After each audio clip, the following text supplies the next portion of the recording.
ये गौरक्षक जो हरियाणा से आकर उनको पकड़ कर लेकर गए, हरियाणा में जिंदा जला दिए। 12 लोगों का नाम एफआईआर में, खाली 2 या 3 पकड़े गए। अब तक 2 या 3 पकड़े गए 1.5 महीने में। यह कांग्रेस पार्टी का गवर्नेंस है। वहां पर बहुत बातें कर सकता हूं आपको, मगर आपसे अपील यही कर रहा हूं कि इस यहां पर अल्लाह बख्श के हक में आप अपने वोट का इस्तेमाल करिए।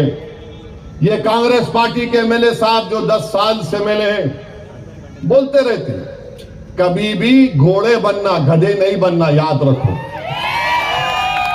गधा हमेशा बोलता कौवा सफेद है, क्या कर सकते उसको, उससे बहस नहीं करना। हम कभी बहस नहीं करना। आप अपने मंजिल को सामने रखो। मजलिस पार्टी आपकी आवाज है, मजलिस पार्टी आपकी ताकत है।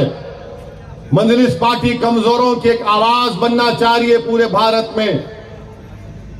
और यकीनन इस देश में जब से बीजेपी की सरकार बनी है, इस देश में बेरोजगारी बढ़ी है, महंगाई बढ़ी है, किसान मर रहा है, किसानों को फर्टिलाइजर नहीं मिल रहा है, गरीबों के पास पैसे नहीं है अपने घर में बच्चों की स्कूल की फीस देने के लिए, गरीबों के पास पैसे नहीं है अगर उनके घर में कोई बीमार पड़ जाता है अस्पताल का बिल देने के लिए।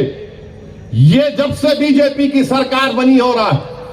और मैं फिर से कह रहा हूं, कांग्रेस पार्टी में दम कम नहीं रहा। अभी कांग्रेस पार्टी में दम कम नहीं रहा। उनमें दम कम रहता, उनमें ताकत रहती तो 2014 में मोदी देश का प्रधानमंत्री नहीं बनते। अगर उनमें इंटेलेक्चुअल ऑनेस्टी होती तो 2019 में दोबारा प्रधानमंत्री नरेंद्र मोदी नहीं बनते। मगर ये कमजोर हो चुके हैं, ये कमजोरी के मुजाहरे कर रहे हैं। पहले बोलते बैन करेंगे, उसके बाद देखे कि नुकसान हो रहा तो बोले नहीं नहीं हम कैसा कर सकते। अरे जब तुमको नहीं मालूम तो क्यों बोले। तो इससे मालूम हो रहा कि उनका जो पूरा इलेक्शन का जो मैनिफेस्टो है वो सिर्फ आपको दिखाना। और ये बात अपनी कहकर खत्म कर देता हूं कि बीजेपी का भी मैनिफेस्टो है, कांग्रेस का भी मैनिफेस्टो है। बहुत वादे कर रहे हैं, ये करेंगे, ये देंगे, वो देंगे, ये देंगे। मन ऐसा दिख रहा है कि पूरा दे देने वाले आपको। तो हमारे भाई अकबरुद्दीन ओवैसी असेंबली की तकरीर में किस्सा बोले थे। एक आदमी दो लोग थे, उन्हें बोला कि देखो हमारे बाबा के पास इतनी जमीन है कि मैं घोड़े पे जब निकलता हूं तो फर्टिलाइजर डालता हूं घोड़े पे, इतना फर्टिलाइजर डालता हूं कि जब मैं जाके वापिस आया तक अनाज उग जाता, इतनी जमीन है। आदमी बोला आपके तुम्हारे पास इतनी जमीन है, तुम्हारे बाबा का ने? हाँ। उन्हें बोला हाँ, हम घोड़े पे जाते ऐसा फर्टिलाइजर फेंकते, वापिस आए तक पूरा अनाज। तो दूसरा दोस्त बोला इन्हें लंबी छोड़ दिया, मेरे को भी लंबी छोड़ना है। बहुत लंबी झूठ बोल दिया। तो उन्हें क्या बोला, हमारे अब्बा के पास एक बड़ा बंबू है, जब हमारे अब्बा का दिल नहीं लगता तो उन्होंने घर के छत पे आके ये चांद को इधर से इधर करते, इधर से इधर करते। तो दूसरा बोला तुम्हारे अब्बा वो बंबू कहां रखते? उन्हें बोला तेरे बाप की जमीन में रखता हूं।